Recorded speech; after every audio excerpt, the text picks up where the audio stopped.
Under the relentless sun of the Wyoming frontier, where the wind whispered secrets through the sagebrush and the horizon stretched like a promise unkept, Elias Thorne stood frozen on the splintered wooden platform of Dust Creek Station. His calloused hands gripped the brim of his weathered Stetson, knuckles white as bone, while the steam from the arriving locomotive curled around him like the ghosts of dreams long faded. He'd waited 3 years for this moment, 3 years of ink-scratched letters from a woman named Clara back east, her words painting visions of a shared hearth, soft laughter echoing across his lonely ranch, and a life stitched together from the frayed edges of his solitude. But as the train doors hissed open and passengers spilled forth in a haze of dust and expectation, it wasn't Clara's delicate figure that emerged, nor her promised parasol of lace and hope.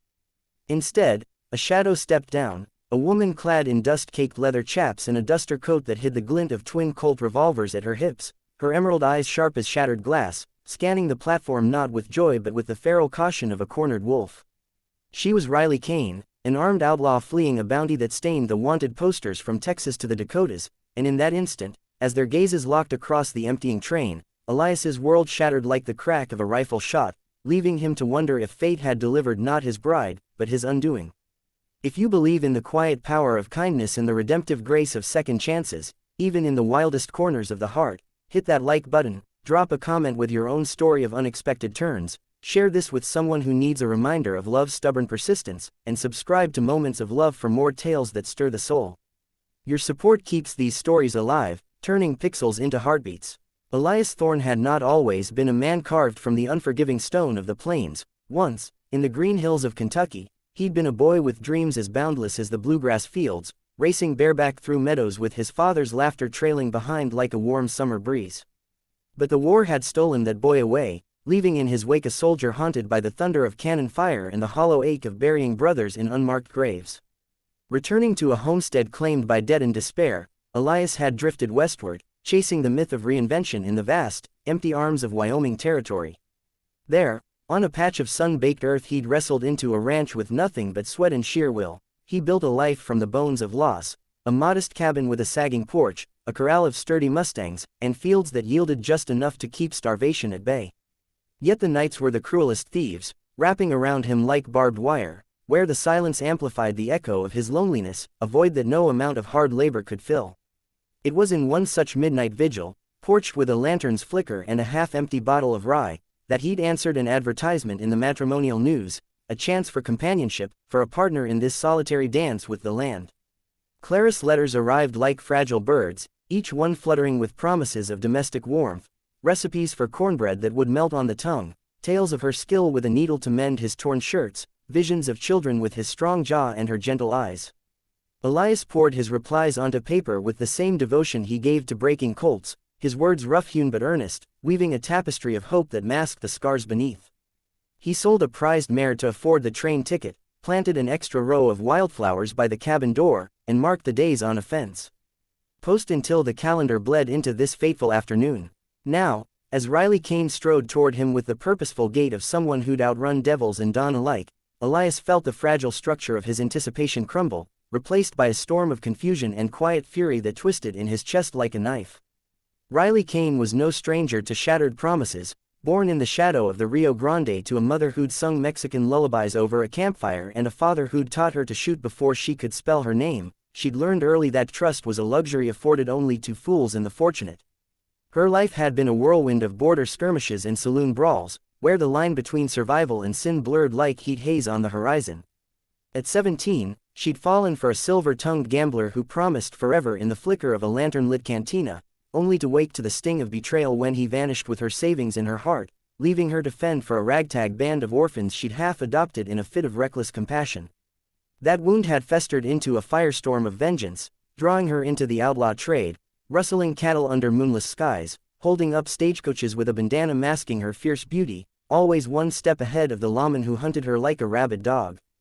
But the letters, oh, those cursed letters she'd intercepted from a dying courier in a dust-choked Arizona way station. They'd been meant for Clara, a fragile spinster fleeing her own cage of spinsterhood and societal scorn. But Riley, desperate for a fresh start and a face the bounties hadn't yet branded, had seized the opportunity like a lifeline in a flash flood. She'd burned the originals in a fit of guilty flame, memorized a script of affection, and boarded the train under a stolen identity, her revolvers heavy reminders of the blood on her hands and the ghosts at her heels. Stepping off in Dust Creek, she saw not a savior in Elias's rugged frame but a mark, a temporary harbor in the tempest of her flight. Yet as his blue eyes, weathered by wind and want, met hers with a mix of bewilderment and unspoken plea, something stirred in Riley, a flicker of recognition, perhaps, in the way his shoulders sagged under the weight of dashed dreams, mirroring the invisible burdens she carried strapped to her soul. The first days on the ranch unfolded like a tense standoff in a sun-bleached arroyo, where every glance held the potential for gunfire and every shared meal simmered with unspoken accusations. Elias moved through his chores with the mechanical precision of a man nursing a fresh wound, repairing the windmill's creaking arm at dawn, his hammer strikes echoing his inner turmoil like thunderclaps in a bottle, branding calves under the midday blaze, the sizzle of iron on hide a pale echo of the burn in his betrayed heart, and at dusk, mending fences that stretched like the barriers he'd unwittingly erected around his fragile hopes. He barely spoke to Riley, his words clipped and sparse as winter rations, directing her to the spare room with a curt nod and a meal of beans and biscuits left cooling on the table. Inside, the struggle clawed at him relentlessly. The ghost of Clara's letters haunted the cabin's corners, their phantom ink accusing him of folly for believing in mail-order miracles, while the ranch's isolation amplified his isolation, turning the vast sky into a mocking canopy over his solitude. Nights found him pacing the porch, pipe smoke curling like unanswered prayers, wrestling with the urge to send this intruder packing back to whatever hell she'd crawled from, yet bound by a code of frontier honor that whispered against abandoning a woman alone in these lawless expanses. Riley, for her part, navigated the ranch, with the wary grace of a mustang newly caught, her hands more accustomed to the reins of a stolen horse than the handle of a skillet, burning the first batch of cornbread to a crisp char that filled the air with acrid regret.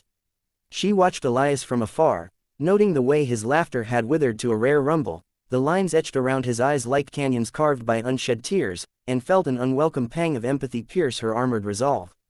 Her own demons nipped at her heels, rumors of Pinkerton agents on her trail, whispers carried on the wind from passing drifters about a posse gathering in Cheyenne, each shadow in the cottonwoods a potential harbinger of capture and the noose. She cleaned her revolvers by firelight, the metallic click a lullaby of self-preservation, but in the quiet hours, doubt crept in like fog off the Platte River. Was this masquerade a bridge to redemption or a plunge into deeper deception? The challenges mounted like storm clouds on the horizon, Elias's simmering resentment clashing with Riley's guarded secrecy, the ranch's unforgiving demands testing their uneasy alliance, and the ever-present specter of her past threatening to engulf them both in its vengeful blaze. Change began not with a thunderclap, but with the subtle shift of seasons, as summer's fierce grip loosened into autumn's golden hush, painting the aspens in flames of amber and crimson that mirrored the slow thaw in Elias's guarded heart.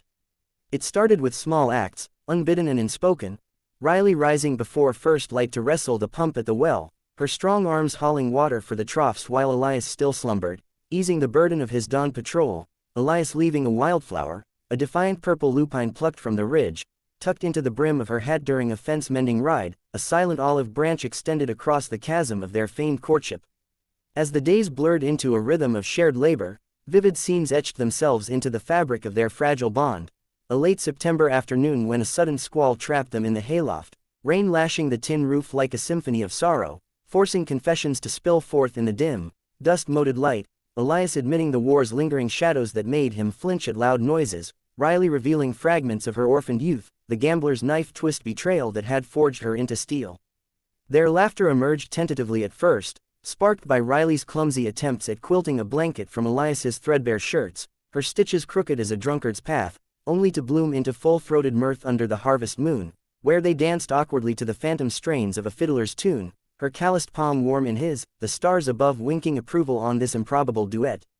Suspense wove through their idol like veins of quartz in granite, whispers from the nearest trading post of strangers asking after a green-eyed woman with a scar on her left hand, the distant thunder of hoofbeats that sent Riley bolting to the ridge with rifle in hand, her heart pounding a war drum against the cage of her ribs. Elias, sensing the undercurrent of peril without grasping its depths, found himself torn between the pull of protectiveness and the fear of entanglement, his dreams now tangled with visions of her fierce silhouette against the dawn, a guardian angel forged in fire rather than the porcelain fragility he'd once craved. Through it all, emotion layered upon emotion, Elias grappling with the terror of loving what he hadn't chosen, the joy of her unexpected strength mending cracks in his soul he'd long deemed irreparable, Riley confronting the ache of vulnerability, her outlaw instincts warring with the tender bloom of trust, each shared sunset a step toward reclaiming the girl who'd once believed in forever. As winter's iron fingers clawed at the land, blanketing the ranch in a hush of snow that muffled the world's cruelties, the storm that had loomed finally broke with the ferocity of a blizzard unleashed. It came on a night when the wind howled like the damned through the cabin's chinks, and Riley, restless with foreboding, confessed the full weight of her deception by the hearth's dying embers, the stolen letters, the fabricated identity, the bounty that pegged her value at $5,000 dead or alive. Elias's face, illuminated by the fire's cruel glow, crumpled not in rage but in a profound sorrow that carved deeper than any betrayal, his voice a ragged whisper as he traced the scar on her hand, born of a bar fight she'd never spoken of, and murmured of his own illusions shattered twice over. Yet in that raw vulnerability, something unbreakable forged between them, a pact sealed not in vows but in the quiet resolve to stand as shields for one another, Elias vowing to hide her tracks, Riley pledging her guns to guard his hearth. The climax erupted 2 dawns later, when the posse crested the ridge like avenging specters, 6 hard-eyed riders with badges glinting under leaden skies, their leader a grizzled marshal whose vendetta traced back to a stagecoach robbery Riley had orchestrated in her wilder days. Bullets sang through the frosted air as Elias and Riley fought back to back from the cabin's barricaded windows, the acrid bite of gunpowder mingling with the metallic tang of fear, each crack of thunder from their revolvers a testament to the love they'd unearthed from the ashes of pretense. Elias took a grazing shot to the shoulder, the pain a white-hot brand that blurred his vision, but Riley's aim, honed by years of flight, felled 2 horses and sent the others scattering into the whitening gale, her cries of defiance laced with a desperation born of terror for the man who'd become her anchor. In the aftermath, as the snow drank the blood and the silence settled like a benediction, they collapsed against each other in the trampled drifts, breaths mingling in ragged clouds, the world reduced to the beat of 2 hearts sinking in defiant rhythm. From that crucible of chaos, their story unfolded into a tapestry of quiet triumphs and enduring grace, the ranch transforming from a bastion of isolation into a haven woven with threads of hard-won intimacy. Elias's wound healed under Riley's steadfast care, her hands, once tools of destruction, now gentle as they changed dressings and stirred healing poultices, each touch a bridge across the gulf of their pasts. Spring arrived as a prodigal sun, greening the valleys and coaxing forth the wildflowers Elias had planted in hope, now blooming in riotous color around the cabin as symbols of renewal.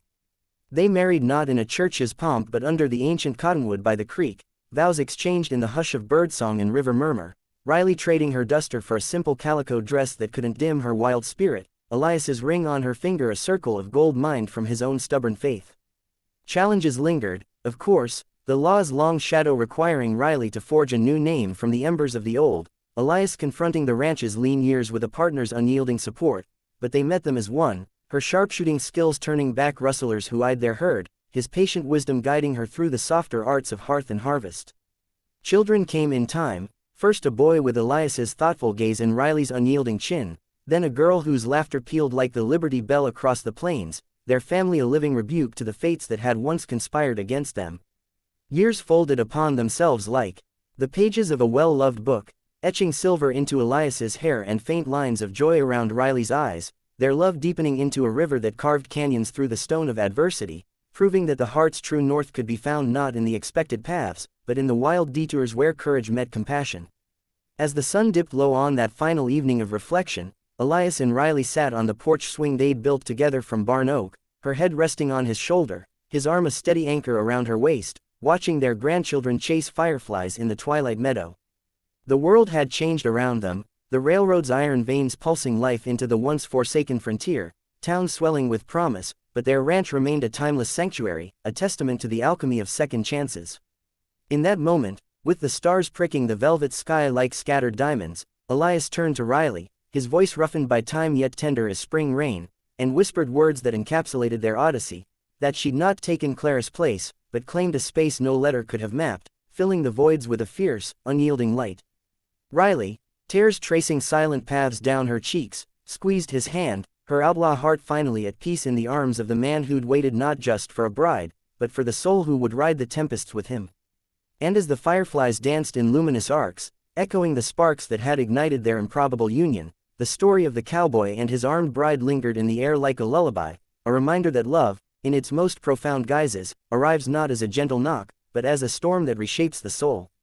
If this tale of unexpected love and resilient hearts has stirred something deep within you, Perhaps a tear unspoken or a spark of hope reignited. Please take a moment to like this video, comment below with how it touched you, share it with a friend who's navigating their own crossroads, and subscribe to Moments of Love for more stories that celebrate the beauty in our broken places. Your engagement doesn't just support the channel, it weaves you into this community of dreamers and believers, turning solitary viewings into shared journeys.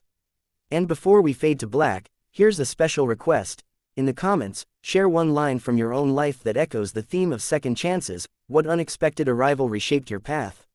Let's fill this space with stories that inspire, because in every comment, we find a little more light. Thank you for joining this moment of love.